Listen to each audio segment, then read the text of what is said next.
scene of devastation on the road to Spurn Point today, the aftermath of 2 high tides and freak weather conditions. Spurn's formidable defences were smashed, along with its only link with the outside world, the wave breaching the peninsula at one point. An unlucky few woke up to find themselves marooned, the beach offering their only escape. There was northerly gales all yesterday afternoon and last night, and the big tides, the combination of the both rough seas, just battered us. 4-wheel drive the only way to reach the point today. The Humber lifeboat's 7-man crew and their families stranded at home. The Humber pilots were forced to use their launches to reach their operations room. They're now making contingency plans to move their nerve centre to Grimsby, the point considered so vulnerable. It doesn't take much to wash over the top, and before long the lot's got to go, and we'll end up working through Grimsby permanently. Today, the mail did finally get through, albeit 3 hours late, but not for much longer, according to Hull University academics studying the geography of the peninsula. They say removing the sea defences may be the only way to save it. Spurn is now only a few metres wide at its narrowest, 20 or 30 metres, and that can easily go through in a single tide. So at any time we may get a major breach, not like today when the road is gone, but a major breach through in which the sea runs through the gap. And that will be serious, a difficult thing to heal. Experts electronically monitored last night's storm in an attempt to find out more about Spurn and ways to save it. But tomorrow may already be too late. Tonight's weather and tides are similar. More damage is expected. Now the beach is gone completely. The waves are going to be at the back of the beach, you know, far more, and a lot more dunes are going to go. So I think it'll be probably far worse tonight. Tonight, Spurn watches and waits. High tide is expected shortly after 8 o'clock. It's the third time the road link has been breached in the past 20 years. This morning, a combination of the spring tide and high winds resulted in the protective sea wall being swept away. Efforts to repair the breach are continuing, but tonight...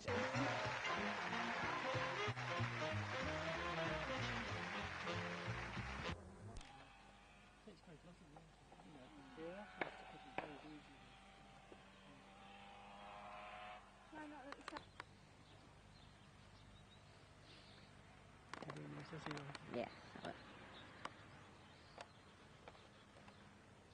You think you ought to?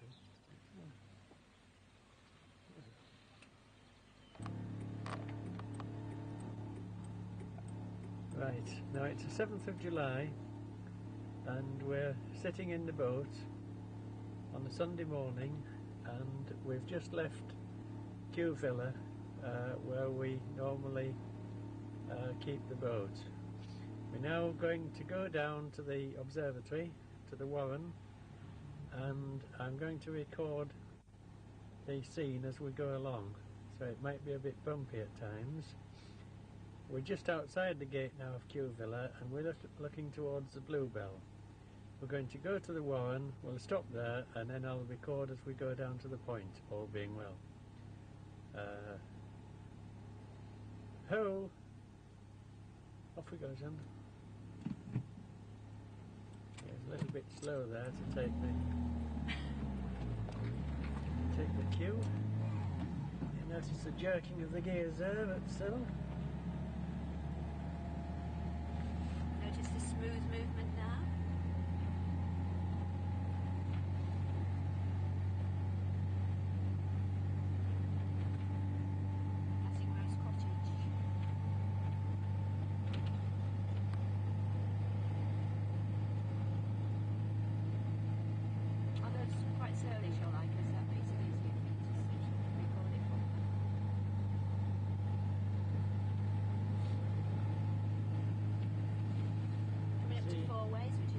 See that the sea is not so far away now. There's the Bluebell. 4 ways is 38,000. I'm not quite sure who's giving this commentary.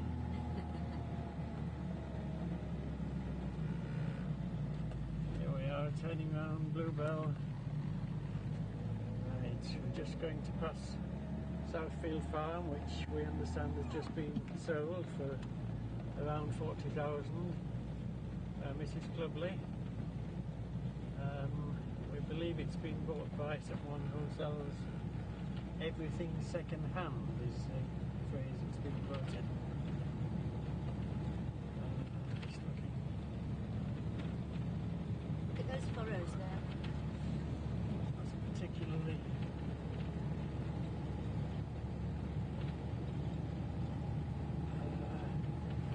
fine morning, but it was certainly very nice at 5 o'clock when I emptied the moth trap.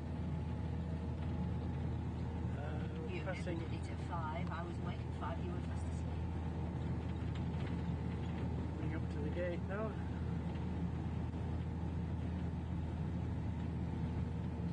This is where all the cars are, people trying to dodge the £2.40.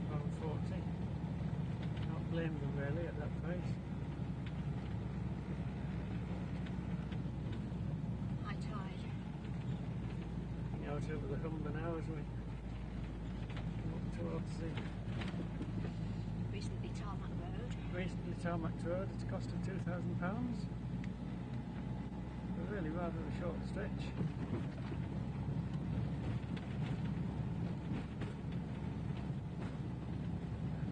Information hut, I believe.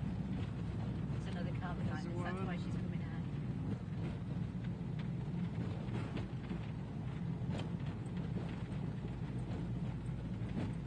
Coming up to the compound now, where we shall park and continue our journey in about 10 minutes, I expect. Most of this is now gone, as you can see. Used to be Towhee patch there where we once saw a fox cub. We're starting our journey southwards now, leaving the compound and the warren. Proceed onto the Narrows. This is where the new road comes in.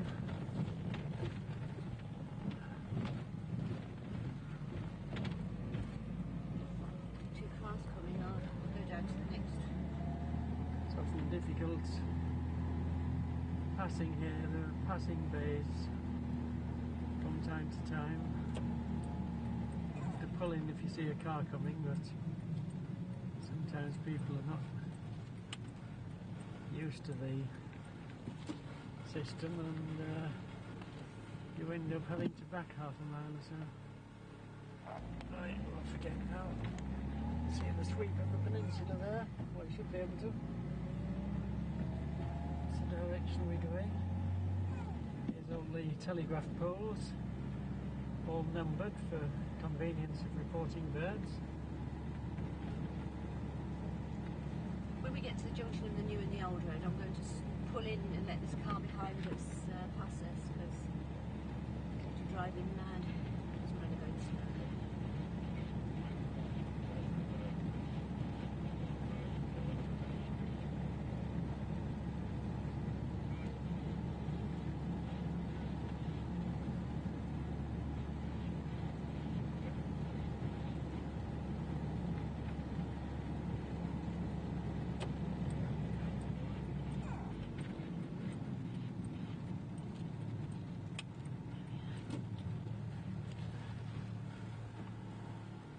See ahead, this is the what was the road until the beginning of this year, when it was washed away in one night, and this is where the latest new road has been put down. It's a very bumpy road, so be warned. Right, turn.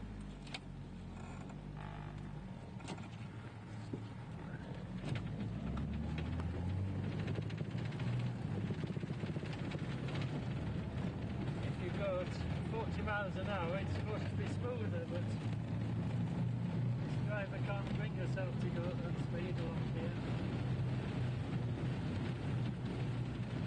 Finish watching the Narrows. Is it Steve Exley?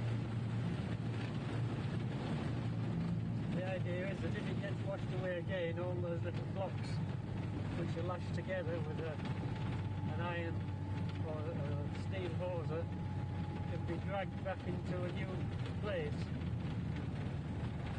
joining the original road now. so many new roads, it's difficult to say which is the original road. I think this one is. Even the railway, just passing over the railway. Yes, we've just gone over the railway. A trace of the old railway lines where it crossed this road. It was actually predated the road. So we're now on the original Second World War road.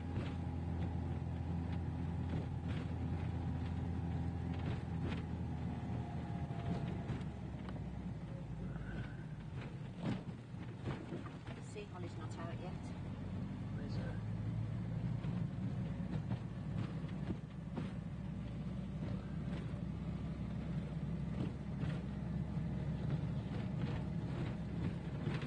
Oh, the flower's pretty there.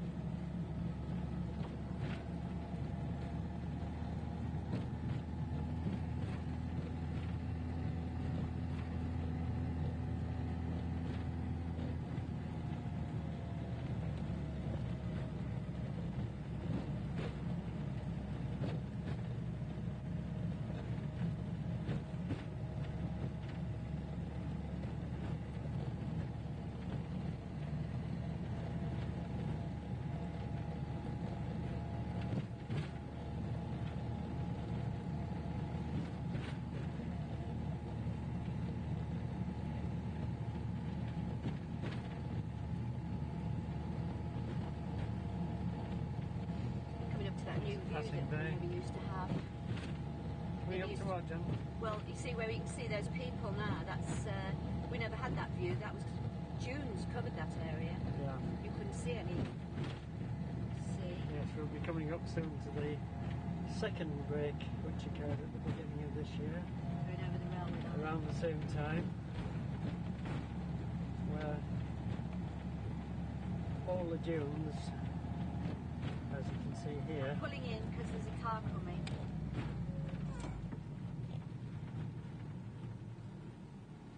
pulled in to let that car pass. Yes, with the same high tides and storms also breached, or didn't quite breach the peninsula, but certainly destroyed and washed away the road just to the north of the lighthouse here near Chalk Bank. And the whole of the dunes on the seaward side were completely washed away, and so was the road itself, which was there. And so this is the new road, which isn't quite as bumpy as the one further down.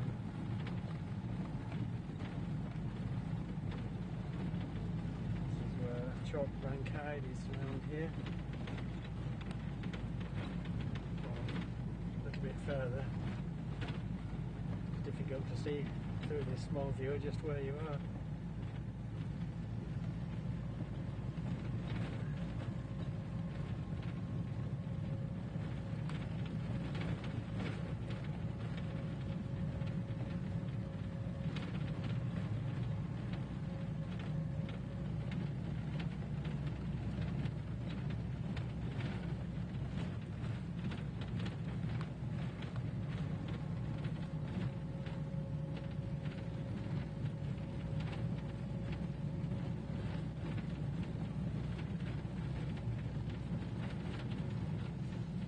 Back onto the old road.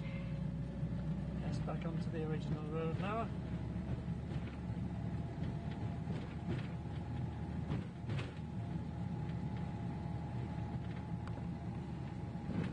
This area is just as vulnerable now as that other one where the old road's been taken away, isn't it? This could go. Passing place there.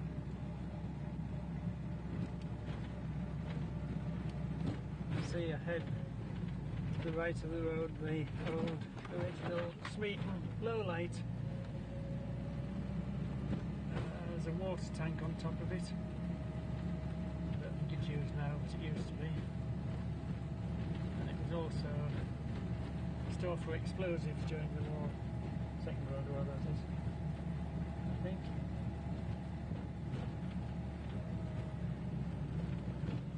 See the top of the highlight, built in 1895.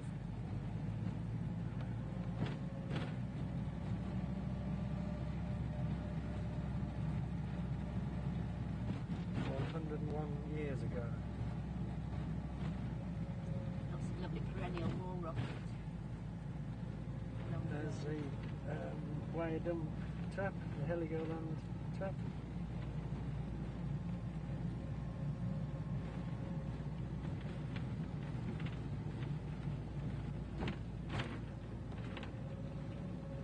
And this is the driver.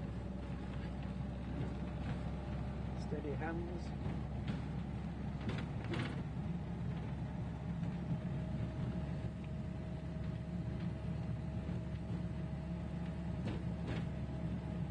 Certainly not very much traffic on the road today.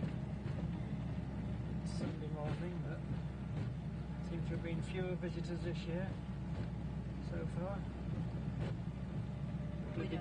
Probably because they all think from the publicity that the storm caused earlier in the year that Spurn has been cut off and become an island, as some commentators suggested quite erroneously.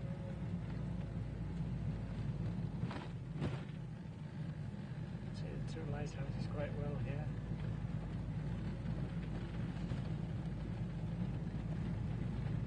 And you should possibly be able to see the lifeboat there. Yes, it's actually with the jetty rather than... If I'm pointing the right way. I think we have two commentators here now.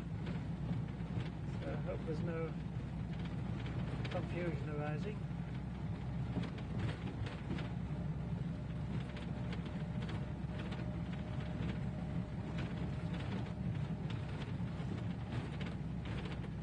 Some nice clouds over the light. We're coming up shortly to the Horseshoe Bungalow, built in the, or became a residence in the 1920s, from the original smaller building which was an army hut, and it's recently, well last year, been vacated by Sid and his wife, and is shortly to be demolished. I've seen much of that, but never mind. There's the lighthouse. Here's where the lifeboat inn used to be. The old lifeboat inn. This is where the original lifeboat cottages were. Now used as a small car park.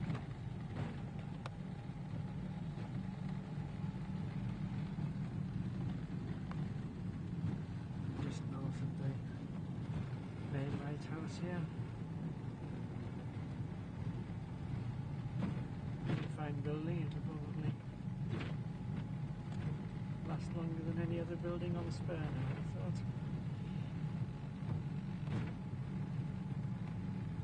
It's main steep concrete foundations.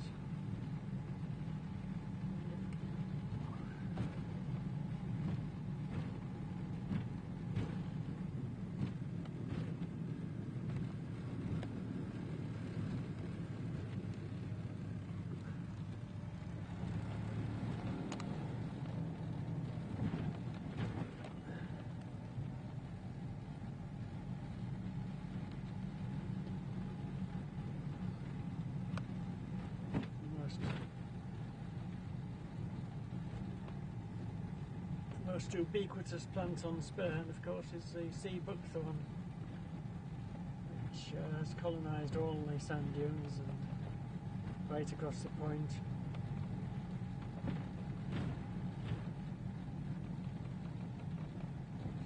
Yellowtail like it, don't they? This is the, again, where the lifeboat men's cottages used to be until 1974, when they were pulled down and replaced.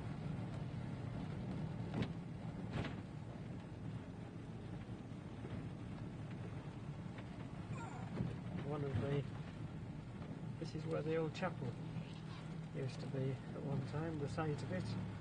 This is where we normally park. And just there is where the lifeboat community have a very large bonfire every year on November the 5th.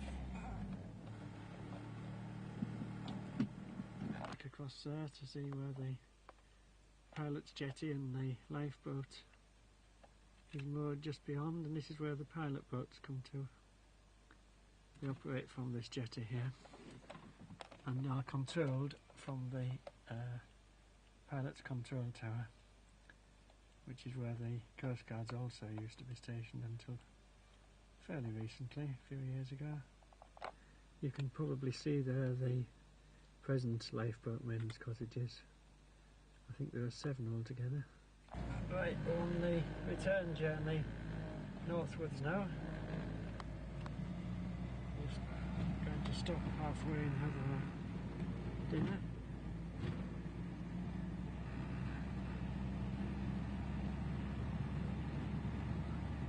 Looking across at the car park now.